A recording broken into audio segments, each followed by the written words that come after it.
इस लेक्चर में हम लोग डिस्कस करेंगे शिवित्र एंड किलास। ठीक है, ये दोनों ही डिजीजेस एक जैसी ही हैं, थोड़ा सा माइन्यूट डिफरेंस रहता है दोनों में, तो इसीलिए इकट्ठी बढ़ी जाती हैं ये दोनों। ठीक है, तो आपको दोनों ही देख लेनी है, शिवित्र और किलास क्या होता है। ठीक है, तो जो विटिलिगो होता है, ठीक है, वही चीज़ इसको शिवित्र को विटिलिगो से रिलेट किया जाता है, जो सफ़ेद दाग कहते हैं बेसिकली, और ये चीज़ विटिलिगो कहलाती है। ठीक है, और ये जो ल्यूकोडर्मा होता है ना, वो क्या होता है कि चोट लगने के बाद, कहीं पे चोट लग गई तो उसके बाद क्या होता है, एक स्कार बन जाता है। स्कार बनने के बाद वहाँ पे वाइट वाइट सा एरिया रह जाता है ना, वो चीज़ ल्यूकोडर्मा कही जाती है। ठीक है, तो आघात या व्रण के बाद या जल जाने से क्या होता है, स्थानीय त्वचा का वर्ण जो है श्वेत कलर का हो जाता है, वो एरिया, वो चीज़ किलास और ल्यूकोडर्मा कहलाती है। ठीक है, दोनों में स्किन जो है वाइटनिंग देखने को मिल रहा है आपको, तो ये पॉइंट ध्यान रखेंगे। शिवित्र का मतलब होता है विटिलिगो, आघात या व्रण की वजह से जो व्हाइटनेस आ रही है दैट इज ल्यूकोडर्मा। ठीक है, अब ल्यूकोडर्मा या किलास, विटिलिगो या शिवित्र। ठीक है, और यहाँ पे बताया भी हुआ है, फिर इसकी निरुक्ति के बारे में बताया हुआ है कि इसमें खैर ये आपको करने की ज़रूरत नहीं है, आप ना इसकी परिभाषा वाला पॉइंट देखेंगे। श्वेत वर्ण प्रत्यो प्राप्तनोति इति शिवित्रम। ठीक है, श्वेत वर्ण प्राप्तनोति इति शिवित्रम, यानी कि श्वेत वर्ण जब प्राप्त हो शरीर को, वही चीज शिवित्र कहलाती है। कोई भी एरिया जब वाइट हो जाता है तो वो चीज श्वेत कहलाती है, और श्वेत होकर अप्रिय हो जाती है, इसको शिवित्र रोग कहते हैं। ऐसे वाइट दाग हो जाता है तो अच्छा नहीं लगता हो किसी को भी, तो वही चीज बोली हुई है। ठीक है, कुछ पर्याय बोले हैं, कुछ में ना मतलब टेक्स्ट में ऐसा देखने के लिए मिलता है कि शिवित्र और किलास एक दूसरे के पर्याय हैं। ठीक है, तो आपको ना शिवित्र के पर्याय के रूप में भी किलास देखने के लिए मिलेगा। किलास, वारुण, दारुण, शिवित्र। ठीक है, बहिर्कुश, सफेद कोट, विटिलिगो, ल्यूकोडर्मा, व्हाइट पैचेस, ये सारे जो है इनके पर्याय होते हैं शिवित्र के। निदानों की बात करें, हम शिवित्र के निदान की बात करेंगे तो आहारज निदान क्या होता है उसका, विरुद्ध अन्नपान का सेवन कर लेना, मधु, मछली, लकुच, मूली, काक, माची, ये सारी चीज़ों का अति सेवन करना। ठीक है, इसके अलावा अजीर्ण की अवस्था में भी भोजन कर लेना, दूध, दही, तक्र, मांस, कुलत, कुलत की दाल होती है, इन सब का एक साथ सेवन कर लेना। गुरु, स्निग्ध, पिष्ट अन्न। ठीक है, पिष्ट अन्न माने बासी या फर्मेंटेड, अभिसंधी पदार्थों का अति सेवन करना, ये सब कफज आप देख रहे हैं ज्यादातर। ठीक है, इसके अलावा क्या है, विहार में कैसे क्या चीजें हैं कि छर्दी का वेग रोक लिया तो स्किन डिजीज, ये एक बहुत मतलब कैरेक्टरिस्टिक पॉइंट होता है कि ना छर्दी का वेग, किसी को वॉमिटिंग आ रही है, जबरदस्ती रोक लिया छर्दी का वेग उसने, तो उसको स्किन डिजीजेज हो जाती हैं, कफ प्रकोपित होके। ठीक है, तो छर्दी का वेग रोकने से ये होता है। ग्रीष्म, भय अवस्था में, परिश्रम के पश्चात सहसा शीतल जल का पान कर लिया या ठंडे पानी से नहा लिया। ठीक है, एकदम गर्मी से आया ठंडे में चले गए ऐसा। अजीर्ण की अवस्था में व्यायाम करने से, दिवा स्वप्न करने से, पंचकर्म का अपचार, यानी पंचकर्मा के जो प्रोसीजर्स हैं वो अच्छे से नहीं हुए, उनका कॉम्प्लिकेशन हो गया।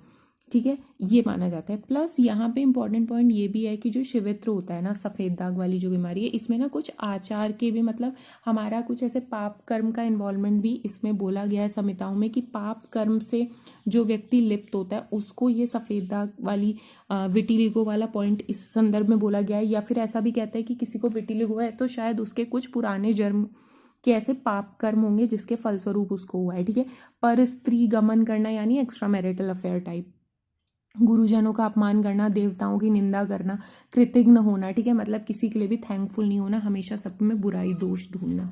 इसके अलावा असत्य बोलना, चोरी करना, इस तरीके के जो आचरण जन्य निदान भी इसके माने जाते हैं। ठीक है, और एक और पॉइंट इसमें माना जाता है शिवित्र में, वो ये कि इसमें निदानार्थ कर रोग भी इसको कंसिडर किया जाता है। माने कुछ ऐसी दूसरी डिजीजेस हैं जिसके उन डिजीजेस की वजह से ये चीज देखने को मिलेगी, जैसे कि क्या होता है, व्रण, कहीं पे चोट लग गई तो सफेद हो जाता है ना वहाँ। इसके अलावा अम्ल पित्त है, अतिसार है, इनकी चिकित्सा नहीं करेंगे तो आगे चल के हो सकता है कि एज अ कॉम्प्लिकेशन पेशेंट में शिवित्र डेवलप हो जाए। कृमि रोग बहुत दिन तक चल रहा है। ठीक है, इसके अलावा अग्निदग्ध से जलने के बाद भी वहां पे दाग रह जाता है। ठीक है, तो ये सारे पॉइंट्स हो गए। अब विभिन्न आचार्यों ने शिवित्र के अलग अलग तरीके से भेद माने। जो आपको ध्यान रखना है वो दारुण, चारुण और शिवित्र, ये वाला भेद याद करना है कि शिवित्र के 3 भेद है, दारुण, चारुण और शिवित्र। ये आचार्य चरक ने बोले हैं, यही इंपॉर्टेंट है।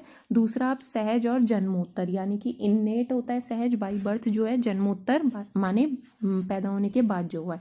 तो ये 2 बस याद रखेंगे और इसी को आप देखेंगे ना, चारुण, दारुण और शिवित्र, इसी में हम अभी वातज, पित्तज, कफज क्लासिफिकेशन भी इनका है, इन्हीं में रक्त, ताम्र और श्वेत वर्ण भी इसी को कंसिडर किया गया है। ठीक है, तो अब अभी आपको केवल भेद में इतना पॉइंट ध्यान रखना है। संप्राप्ति की आप बात करेंगे ना, तो संप्राप्ति पूरा डिटेल में इसमें बताई हुई है। निदानों का सेवन करेंगे, आहारज, विहारज, आचारण और पूर्व कर्म यानी पिछले जन्मों के कुछ कर्म। ठीक है, इन सबसे फलस्वरूप होगा ये कि त्रिदोषों का प्रकोप देखने के लिए आपको मिलेगा, तीनों दोष बढ़ जाएंगे। ठीक है, जब त्रिदोष प्रकोप होगा तो क्या करेगा, पहले तो जाके अग्नि पर अटैक करेगा, अग्नि की तुष्टि कर देगा।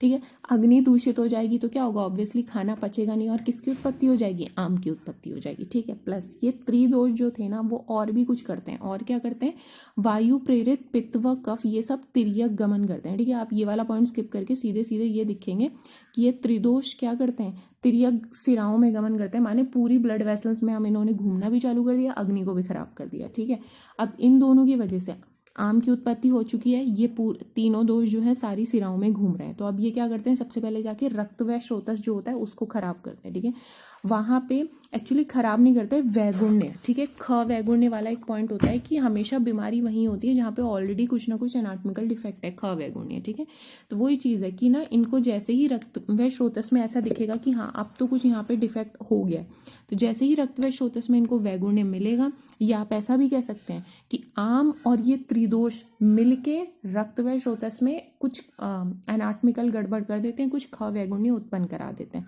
ठीक है, तो आप ये याद करेंगे तो ज़्यादा बेटर रहेगा कि आम उत्पत्ति हो रखी है और तीनों दोष सारी सिराओं में घूम रहे हैं, तो इसकी वजह से क्या होता है, रक्त व स्रोतस में वैगुण्य उत्पन्न हो जाता है, रक्त व स्रोतस खराब हो जाएगा।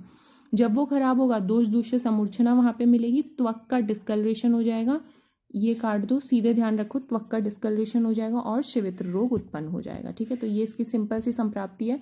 निदानों का सेवन करेंगे, सीधे त्रिदोषों का प्रकोप होगा। त्रिदोष पहले अग्नि दूषित करेंगे, दूसरा वो क्या करेंगे, पूरे शरीर में घूमना चालू करेंगे, आम की उत्पत्ति होगी, प्लस वो सारे जो है पूरे शरीर में घूम रहे हैं, तो इन दोनों की वजह से रक्त व स्रोतस में विगुणता आ जाएगी, खराब हो जाएगा वो। ठीक है, अल्टीमेटली त्वक में विवर्णता और शिवित्र रोग की उत्पत्ति मिलेगी आपको देखने के लिए।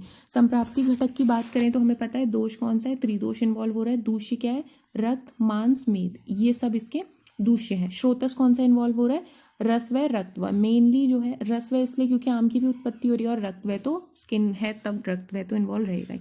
और किस तरीके का है, संग हो रहा है। ठीक है, ऑब्स्ट्रक्शन हो रही है श्रोतो दृष्टि में। अधिष्ठान क्या है इसका, त्वचा में जा रहा है, त्वचा में ये कर रहा है। रोग मार्ग क्या है, बहिर्रोग मार्ग है। और अग्नि क्या है, धातु, अग्नि मंद ये करवा रहा है। ठीक है, धातु अग्नि मंद भी इसमें देखने के लिए मिलता है। अब इसके पूर्व रूप की बात करेंगे तो जो कुष्ठ के पूर्व रूप होते हैं वही शिवित्र के पूर्व रूप होते हैं। तो माने डिस्कलरेशन है, वैवर्ण्य है, कंडू, खुजली होगी, तोद होगा, सुई चुभने की सी वेदना, सुप्ता यानी नम्बनेस है, परिदात जलन महसूस होगी, रोम हर्ष होगा, अस्वेद, अतिस्वेद, कभी बहुत ज्यादा पसीना आएगा, कभी पसीना ही नहीं आ रहा है, राग होगा, रेडनेस रहेगा, तृष्णा रहेगा उसको। ठीक है, और खरत्वम, ठीक है, ड्राइनेस उसको फील होगी। इसके अलावा क्या है, अब सामान्य लक्षणों की बात करते हैं। ठीक है, तो सामान्य लक्षण में ये रहता है कि जो शिवित्र रोग है, किसी एक शिवित्र रोग शरीर के किसी एक भाग में श्वेत चकत्ते के रूप में प्रारंभ होता है और धीरे धीरे जो है पूरे शरीर में ये फैलना चालू कर देता है। ठीक है, पहले एक पर्टिकुलर एरिया में ये होता है, उसके बाद ये पूरे शरीर में फैलने लगता है, एक एरिया से होके शरीर में फैलने लगेगा। अन्य किसी प्रकार की वेदना इसमें नहीं होती है। ठीक है, और ग्रीष्म ऋतु में श्वेत चकत्ते जो होते हैं ना विटिलिगो, तो वहां पे ना पेशेंट को जलन महसूस होती है और रोगी सहन नहीं कर पाता। ठीक है, तो ये 3 पॉइंट्स आपने ध्यान रखने हैं। पहला कि एक भाग में उत्पन्न होता है, पूरे शरीर में फैल जाता है। दूसरा कि इसमें क्या है, किसी प्रकार की कोई वेदना नहीं होती। तीसरा पॉइंट ध्यान रखेंगे कि ग्रीष्म ऋतु में ये जो चकत्ते हैं इसमें जलन महसूस होती है और रोगी उस चीज को सहन नहीं कर पाता। ठीक है, इतना आपने केवल ध्यान रखना है। और इसके अलावा अब ना कुछ विशिष्ट लक्षण भी यहाँ पे बताए हुए हैं कि ये जो हम लोगों ने सामान्य लक्षण इसके देख लिए थे कि ये जो मैंने आपको स्टार्टिंग में 3 बताए कि एक पर्टिकुलर एरिया में होता है, पूरी बॉडी में फैलने लगता है। सेकंड पॉइंट, किसी प्रकार की कोई वेदना नहीं होती। तीसरा, ये गर्मियों में इसमें बहुत जलन महसूस होती है। ठीक है, ये हो गए इसके सामान्य लक्षण। अब ना इसके विशेष लक्षणों पे बात करेंगे, तो उससे पहले ना एक टेबल जैसा आप बनाइएगा इस तरीके से। मैंने आपको 3 भेद बताए थे। ठीक है, मैंने आपको 3 भेद बताए थे, दारुण, वारुण एंड शिवित। ठीक है, दारुण, वारुण एंड शिवित बताया था। तो आप इस तरीके से टेबल बनानी है, वहां पे आप लिख लो। यहाँ पे लिख लेंगे दारुण, ठीक है, दारुण लिख लेंगे। यहाँ पे लिखेंगे वारुण, सेकंड वाले में लिखेंगे वारुण, और तीसरे में लिख लेंगे शिवित। ठीक है, इस तरीके का टेबल बन जाएगा। फिर क्या करेंगे, और 4 कॉलम का बनाइए एक्चुअली टेबल, 4 का। ठीक है, तो यहाँ पे हो गया शिवित, यहाँ पे हो गया, एक सेकेंड, हाँ, तो यहाँ पे हो गया D फॉर दारुण, ठीक है, V for Varun and S for Shivit. तो ये 3 भेद हो गए। ठीक है, अब आपने क्या करना है कि यहाँ पे लिखना है दोष कौन सा है। ठीक है, और सेकंड कॉलम में आपने लिखना है धातु कौन सी है। फर्स्ट में लिखेंगे दोष कौन सा है, सेकंड में लिखेंगे धातु कौन सी है, थर्ड में आप लिखेंगे कलर कौन सा आ रहा है। ठीक है, अब जो लिख लो, जो दारुण है उसमें दोष रहता है वातज, वारुण वाले में दोष रहेगा पित्त, और शिवित जो है उसमें दोष रहता है मेनली कफ। ठीक है, फिर धातु की बात करूं तो जो दारुण वाला है उसमें रक्त धातु रहती है, लिख लो, और वारुण वाले में क्या रहता है, मांस धातु रहती है। ठीक है, और शिवित्र में रहती है मेद धातु। ठीक है, ये लिखो पहले आप। उसके अलावा कलर की बात करें तो जो दारुण है वो लिखो रेड कलर का है। दारुण कौन सा है, रेड कलर का है। इसके अलावा जो वारुण है वो ताम्रवर्ण का है, लिख लीजिए ताम्रवर्ण। और जो मेद वाला है वो कैसा है, श्वेत वर्ण का है। ठीक है, श्वेत वर्ण का है। तो ये आपने इस तरीके का टेबल बना लेना है। अब देखो, यही चीज है इसके विशेष लक्षण, और कुछ नहीं है। ये जो मैंने बताया वो मैं फटाफट टेबल्स में जो लिखा है वो बताती हूँ। देखो, यही चीज यहाँ पे लिखी हुई है। धातु के आधार पर अगर आपको करना पड़े तो रक्त धातु में कौन सा आश्रित है, दारुण टाइप का। मांसगत में, मांस धातु में कौन सा शिवित है आश्रित, वो है वारुण टाइप, सेकेंड टाइप। और मेद धातु में क्या है, शिवित्र है। ठीक है, तो ये हो गया। अब इसी में यहाँ पे कलर भी लिखे हैं कि जो दारुण है वो किस कलर का दिखाई देता है, रक्त वर्ण का। वारुण जो है ताम्र वर्ण का दिखाई देता है, और शिवित जो है श्वेत वर्ण का दिखाई देता है। ठीक है, ये जो दारुण है इसी को वातज किलास रक्ताश्रित कहते हैं। तो इसके कैसे हैं, लाल वर्ण का, कठिन होता है। ठीक है, इसमें रोम नाश हो जाता है, यानी हेयर फॉलिकल झड़ जाते हैं, मंडलाकार यानी गोल गोल होता है, रूक्षता इसमें ड्राइनेस देखने के लिए मिलती है। पित्तज किलास में क्या होता है, कमल के पत्ते के समान ये होता है, इसमें जलन होती है, ताम्र वर्ण का होता है ये। ठीक है, और रोम शतानाम, इसमें भी जो हेयर फॉलिकल्स है ना वो झड़ते रहते हैं।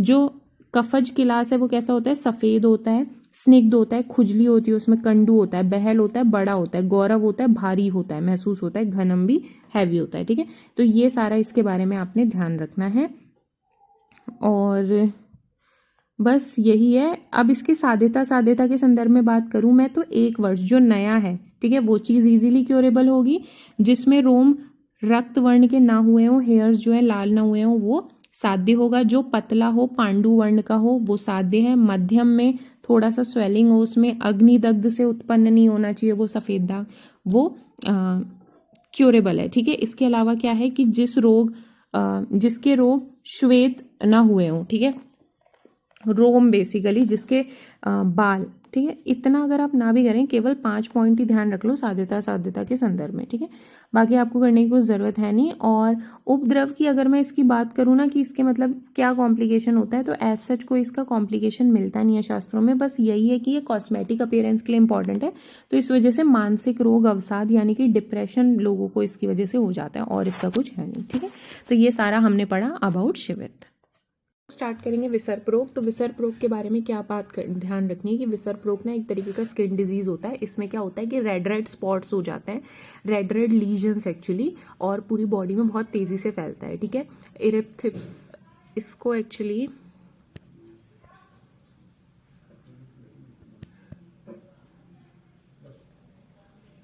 इसका ना मैं आपको फोटो दिखा देती हूँ।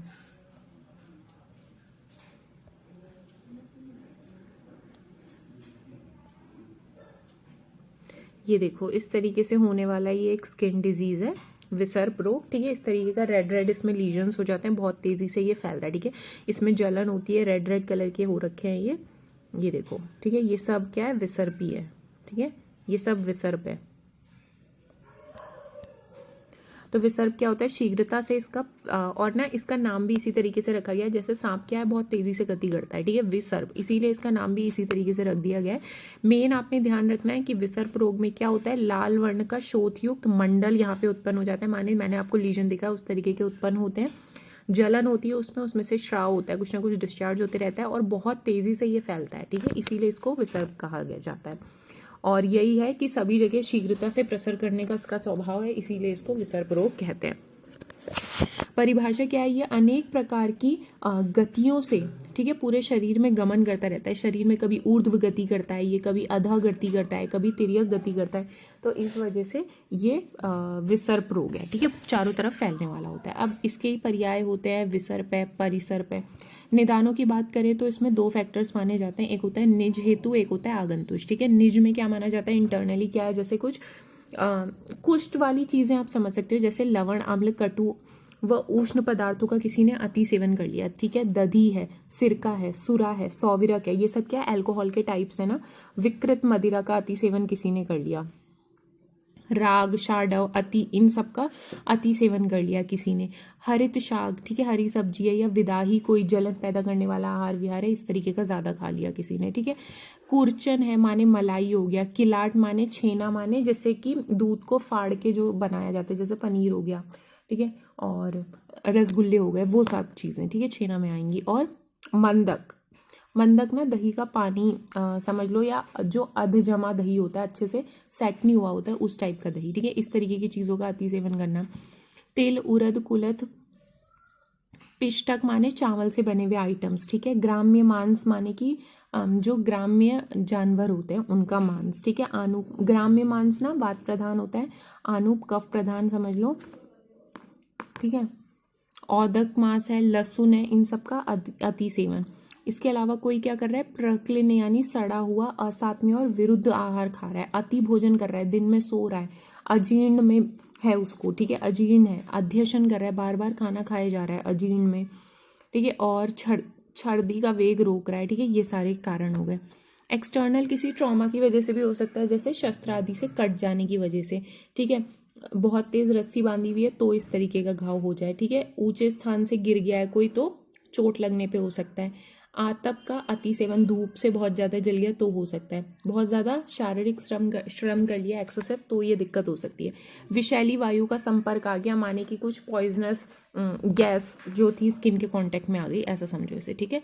और अग्नि से जल जाने के कारण भी।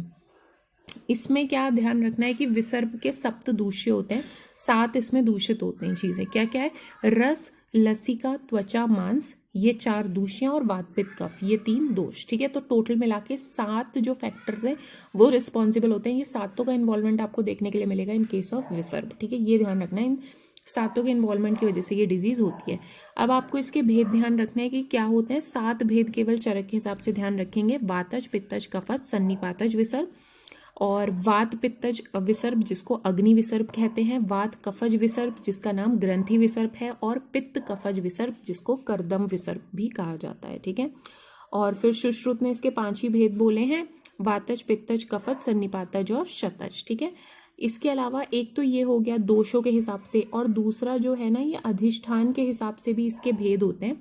एक होता है बाह्य अधिष्ठान, माने कि जो दोष हैं और ये जो डिजीज हुई है ये सुपरफिशियली हुई है और त्वचा इसमें केवल इन्वॉल्व है।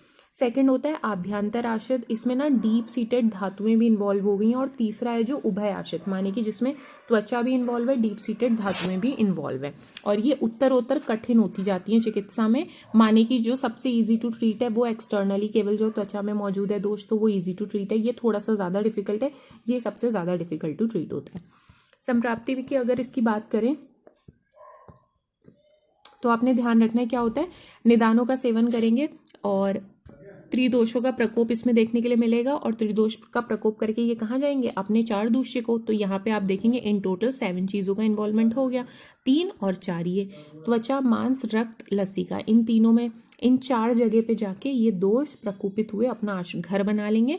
फिर क्या करते हैं, ये फिर आपने सीधे सीधे ध्यान रखना है कि ये जैसे ही यहाँ पे बनाएंगे इतना आपको याद नहीं करना है, ठीक है, कि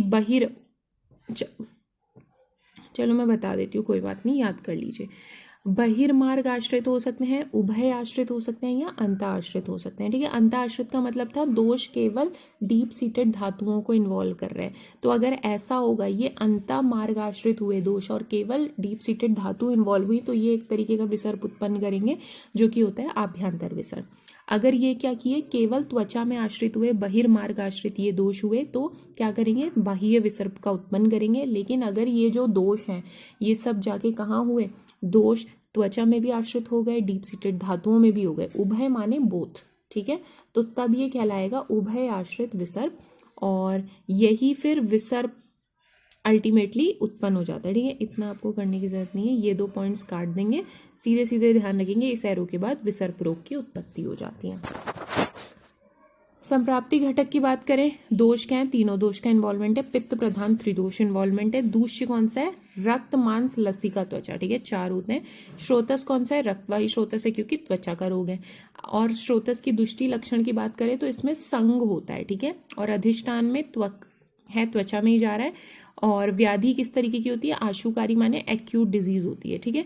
और विसर्प का कोई भी पूर्व रूप संहिताओं में इसका वर्णन देखने के लिए नहीं मिलता है, ये ध्यान रखेंगे। सीधे सीधे लक्षणों की बात करेंगे तो लक्षणों में इन्होंने सबके अलग अलग लक्षण बताए हैं, ठीक है, तो आपको ऐसे ही ध्यान रखने पड़ेंगे, सबके ज्यादा नहीं करना है, 2 3 सबके करेंगे। जैसे वातज विसर्प है, ठीक है, तो वातज विसर्प है तो इसमें कैसे लक्षण आएंगे रोगी में, इसमें आपको ध्यान रखना है जो भी वो स्वेलिंग होगी ना, जो शोथ होगा उसमें कैसा होगा, स्फुटन होगा, माने कि पैल्पेटिंग टाइप ऑफ पेन, ठीक है, जैसे पल्स चलती है ना उस तरीके का पेन उसको होगा, पल्सेटाइल, एक्चुअली पैल्पेटिंग करेक्ट वर्ड नहीं है, पल्सेटाइल टाइप ऑफ पेन उसको होगा वहां पे, ठीक है।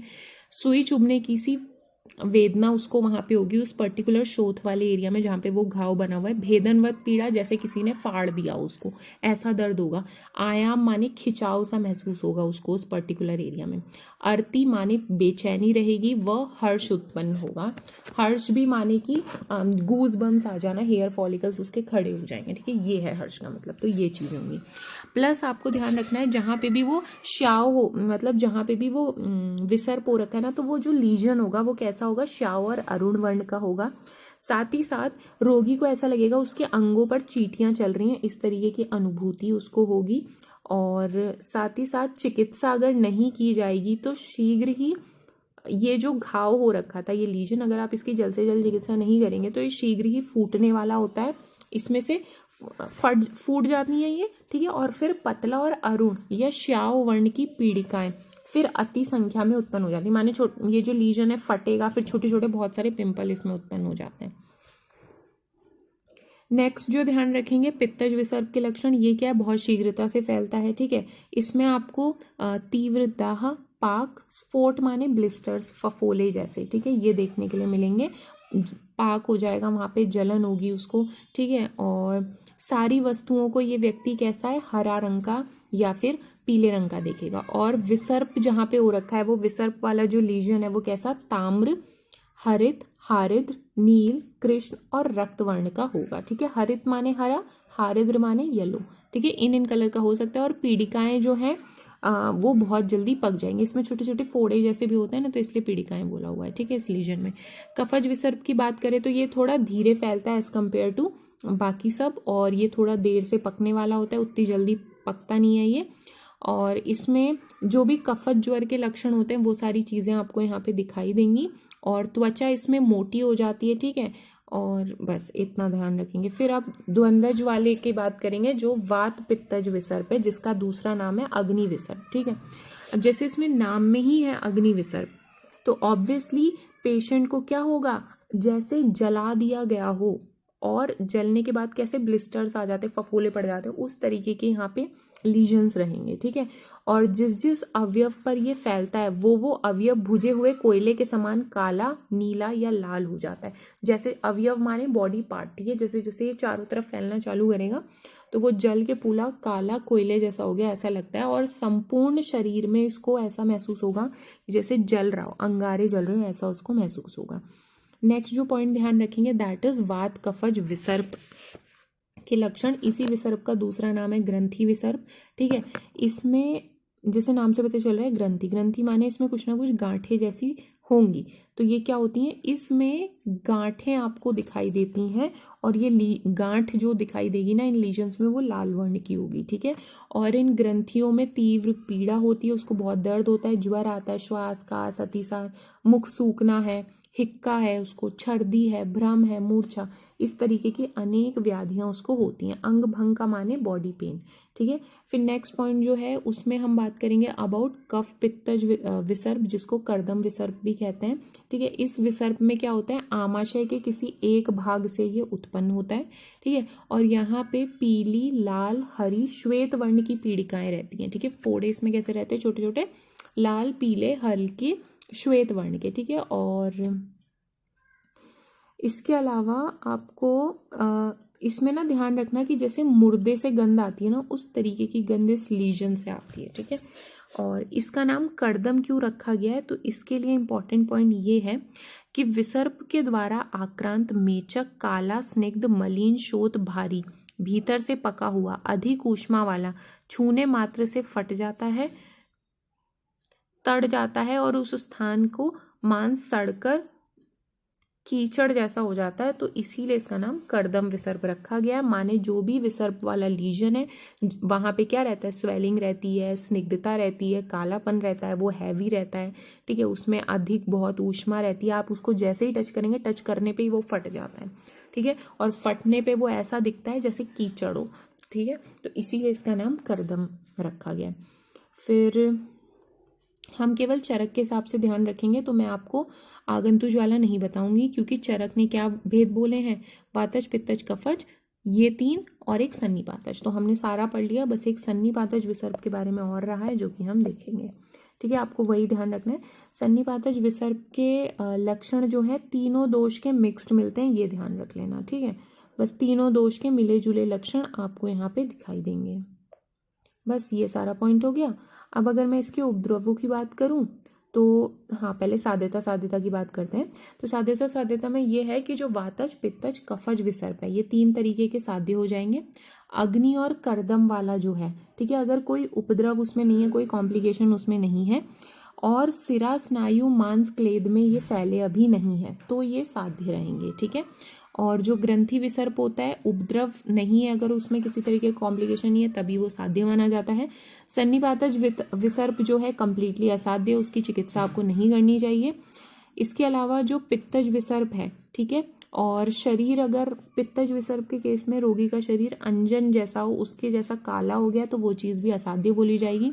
मर्म स्थान में विसर्प हो रखा है तो वो कृच साध्य है। ठीक है, तो ये सारे इसके साध्यता साध्यता के बारे में। उपद्रव क्या होते हैं विसर्प के, तो ज्वर आता है, अतिसार हो जाते हैं। इसमें से 2-4 पॉइंट्स आप ध्यान रख सकते हैं। उपद्रव माने कॉम्प्लिकेशन, ज्वर, अतिसार, छर्दी, त्वचा और मांस फट जाना, क्लांतित, बिना परिश्रम के थक जाएगा, अरुचि, अविपाक, इस तरीके की चीजें वहां देखने के लिए मिलेंगी। ठीक है, तो ये हमने पढ़ा अबाउट विसर्प रोग।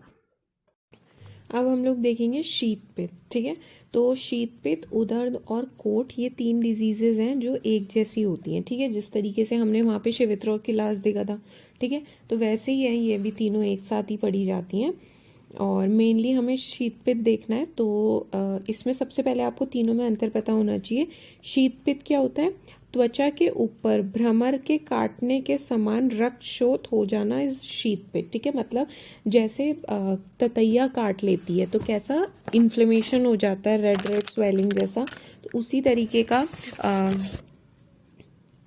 स्वेलिंग होनी, रक्त शोथ हो जाना उसी तरीके का, वो चीज शीत पित्त कहलाती है। ठीक है, और उदर्द क्या होता है, त्वचा के ऊपर तीव्र कंडू युक्त खुजली वाला जो शोथ होता है वो उदर्द कहलाता है। और फिर आता है एक पॉइंट जिसका नाम होता है कोट। कोट होता है इसमें कंडू युक्त रक्त शोथ होना। ठीक है, रक्त शोथ होना इस शीत पित्त, कंडू युक्त शोथ होना इस उदर्द, और रेड शोथ है प्लस वहां पे कंडू भी है, खुजली भी है, वो चीज रक्त शोथ कहलाती है। और बार बार कोट होते रहता है इस तरीके का, तो उस चीज को उत्कोट कहते हैं। ठीक है।